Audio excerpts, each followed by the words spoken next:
Welcome back, everyone, to the deep dive. Today, we are diving into an incredible story. I'm excited for this one. Yeah, this should be good. It's the story of Khutulun, a 13th century Mongol princess. Wow. And we got just a ton of really, really interesting historical information about her from you guys. A lot of stuff to dig through, yeah. Yeah, and we Yeah. really want to get to the bottom of, what is fact, what is legend surrounding this warrior princess. We keep hearing warrior princess. She was a wrestler too. Right, exactly. And you've provided us with this just incredible collection of historical records and chronicles from that era. That's right. And, our goal today is to really kind of sift through those, pinpoint the verifiable history, and maybe understand why some of these more, colorful stories emerge. You always get that with these larger-than-life figures. Of course. And we're really aiming to get a more real picture of Khutulun within her 13th century context. That's it. As best we can. Absolutely. So, okay, let's set the stage a little bit here. We're looking at the 13th century Mongol Empire, right? A massive power stretching across continents. And Khutulun is born right in the middle of all this, around 1260 CE. Right in the thick of it. That's right. And her father, Kaidu Khan, a significant figure. Indeed. Kaidu himself was the grandson of Kublai Khan, Okay. who was one of Genghis Khan's sons. Got it. So that immediately puts Khutulun in, the upper echelons of Mongol nobility. Oh, yeah. Top tier. Top tier, absolutely. Right. But it's also really important to think about the political landscape at the time. Oh, sure. Kaidu was a cousin and a major rival Okay. of Kublai Khan, who many people may have heard of. He was ruling over in China. Right. And so this constant struggle for power between the Yeah. Central Asia that's going on is the backdrop Wow. against which Khutulun's life unfolds. Okay, so she wasn't just any princess. She was, born into a family right at the heart of some serious political and military upheaval. Absolutely. Now, when we think of the Mongol Empire, the image that often comes to mind, I think, for a lot of people is a patriarchal society. And, largely that was true, but it seems there was maybe a little more room for maneuver for women of noble birth, at least. Yeah, that's a really key point. Yeah. While Mongol society did have, its defined gender roles, their nomadic way of life, and the sheer scale of their empire building, just the logistics of it all, Yeah. meant that women, particularly those in the noble classes, often held, considerable influence and sway. Okay. They could manage property. They could participate in political discussions. And this is key for Khutulun's story. Sometimes even command troops Wow. or actively engage in warfare. So this is the environment that made someone like Khutulun's rise possible. Okay, so let's dig a little deeper into that then. Within this slightly more flexible setting, Khutulun apparently received military training from a young age, much like the Mongol boys, and that sounds pretty out of the ordinary for the time. The historical accounts that we have definitely support this. While it wasn't unheard of for Mongol girls, especially, of noble lineage, to learn riding and archery, very practical skills for nomadic life. Sure. Khutulun's training went much further than that. Sources confirm that she mastered the core Mongol military skills. Yeah. Archery, horsemanship, and very notably wrestling. Like she was really, really good. To a level comparable with the male warriors. It's interesting wrestling keeps coming up. Yes. So it wasn't just a pastime for the Mongols. It seems like it carried real cultural weight. Oh, absolutely. Wrestling was so deeply ingrained in Mongol society. Okay. It served not only as excellent military training, building strength and agility, but it was also a highly respected tradition.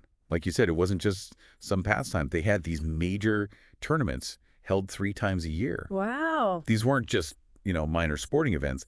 These were significant social and competitive occasions. And this is where Khutulun really distinguished herself. The sources you sent specifically mention her exceptional abilities at these tournaments. Yes, the Yuan Shi, which is the official history of the Yuan dynasty in China, Okay. along with some other contemporary chronicles, specifically highlight Khutulun's wrestling skills. Yeah. And these aren't just passing mentions. They detail her regular victories against male opponents in these fiercely contested tournaments. Wow. And the fact that multiple independent sources corroborate this gives it, pretty significant weight. Yeah, it lends credence. It really does. Yeah. Think about that. You sent us sources detailing a princess in the 13th century regularly defeating grown men in a pretty brutal sport. Yeah, that's not just unusual. That's unheard of. Yeah, it really questions assumptions about, female capability. Absolutely. So we know she was a skilled warrior and exceptional wrestler, but her involvement wasn't just about training and competitions, was it? She actively participated in her father's military campaigns. That's right, and that's a significant step. Yeah. This is where figures like, Marco Polo come in, Oh, and the yeah. Persian historian Rashid al-Din in his Compendium of Chronicles. They become really important here because they provide accounts of Khutulun actively participating in Kaidu Khan's military campaigns throughout Central Asia. So this isn't just observing from the sidelines. No, She's in it. she's on the front lines, Wow. fighting alongside her father against Kublai Khan's forces and other regional rivals. Wow. So were there any specific instances or tactics attributed to her in battle? Several sources actually describe a particular battle tactic that she was known for. They say she would ride directly into enemy ranks, single out a soldier sees him as easily as a falcon catches a bird. That's the phrase that they often use. Wow. And then bring him back to her father's lines for interrogation. That sounds almost like a superhuman feat. It does sound fantastical. Yeah. But it's interesting to note that similar aggressive snatch and grab tactics were documented among other elite Mongol warriors. Okay. So it adds a degree of plausibility to these accounts. So it wasn't entirely unheard of. It's just perhaps she was exceptionally skilled. Perhaps. And it wasn't just her fighting ability that stood out. Her father seemed to value her strategic thinking as well. That's right, and that's a crucial aspect. Yeah. Multiple sources report that Kaidu Khan actually relied on Khutulun's counsel in matters of military strategy. Bodily. This is an extraordinary position for a woman in that era, Mm-hmm. highlighting not only her exceptional abilities, but the immense trust her father placed in her judgment. Yeah. It really makes you wonder what kind of insights she brought to the table. That's fascinating. So we have this, really incredible picture of Khutulun as a warrior and a strategist. Mm-hmm. But as with any historical figure, especially one with such a compelling story, you also have these, more embellished tales that come out. Yeah, you always get that. And let's turn our attention to those specifically surrounding her marriage prospects, because Marco Polo offers a very dramatic version. Yeah, he does. Marco Polo's account is quite colorful. He claims that Khutulun refused to marry any man who couldn't defeat her in wrestling. And he further states that she amassed this staggering 10,000 horses Wow. from all these failed suitors, and that ultimately she never married because no one was strong enough to beat her. That's a great story. It's a great story. It fits the image. It does? It's a very compelling narrative. Yeah. Fits the image of this invincible warrior princess. But some of the more reliable sources offer a slightly different perspective, don't they? They do. Well, Polo's story is very engaging. When we look at other contemporary sources, particularly Rashid al-Din's chronicles, Okay. a different picture emerges. These sources indicate that Khutulun did in fact marry. Okay. However, the identity of her husband isn't consistent across accounts. Some suggest he was a warrior from her father's court, while others point to a political marriage alliance with a leader from a neighboring group. So maybe not as exciting as Marco Polo's version, but... Not quite. Okay, so the never married part of the story seems unlikely. What about the wrestling challenges and the 10,000 horses? It's plausible that the wrestling challenges did occur. Given her documented wrestling prowess Right. and the cultural significance of the sport, it wouldn't be surprising if she engaged in those kinds of contests with potential suitors Right. and perhaps even won prizes, including horses. However, the figure of 10,000 horses is likely symbolic. Okay. In many historical texts, large numbers are used to denote a great many, rather than a precise count. Got it. So it's more likely she won a significant number of horses or other valuables. Interesting. It's fascinating how these different accounts emerge. It really highlights the challenges of piecing together history. Yeah. Yeah, absolutely. From these fragmented and sometimes biased sources. Absolutely. So a kernel of truth may be embellished over time. But even though she did marry, she seems to have maintained a remarkable degree of independence. She did. What's consistently highlighted across the more reliable accounts is that Khutulun maintained significant autonomy Yeah. even after her marriage. She continued to fight alongside her father in his military campaigns right up until his death in 1301. And that level of independence for a married woman in that era was highly unusual. Wow. And really underscores her exceptional status and the respect she commanded. It makes you think about what kind of influence she must have had within her family and her society. Fascinating. Now, what happened after her father's death?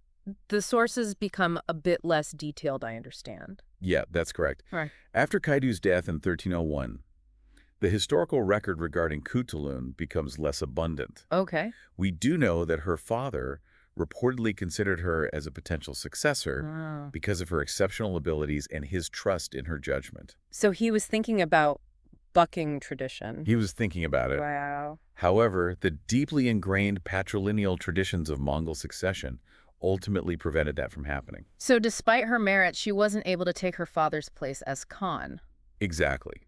Instead, there were power struggles among Kaidu's sons, Okay. and Khutulun is recorded as having supported her brother Oris in his bid to succeed their father.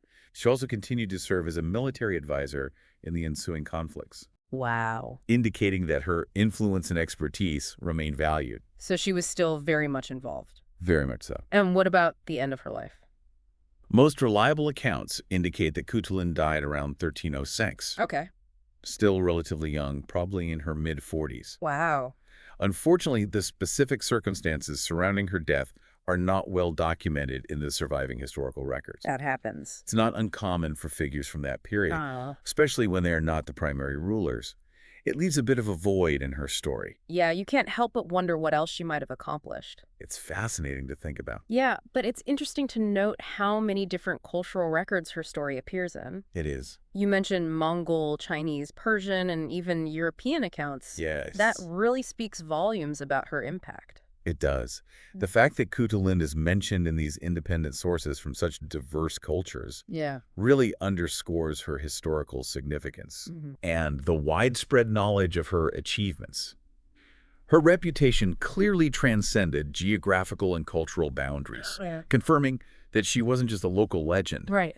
but a figure who made a real impact. On the world stage, really. Yes. So to kind of bring it all together, it sounds like Khutulun was this, real historical figure, a Mongol princess who was not only, of noble birth, but also exceptionally skilled, as we've said, in wrestling. And she actively participated in these military campaigns. Yes. She definitely challenged the gender norms of her era. She did. Even within the context of this relatively more flexible Mongol society. Right. And she maintained a significant degree of independence Absolutely. throughout her life. While the romanticized tales like Marco Polo's add a lot of color to her story, Sure. the core elements of her strength, her courage, her military involvement, are very, very firmly supported by multiple independent historical sources. That's great. And her life really challenges our simplistic assumptions about women's roles in medieval societies and highlights the complexity and nuance we often find when we delve deeper. That's it. It's never as simple as the history books might make it seem.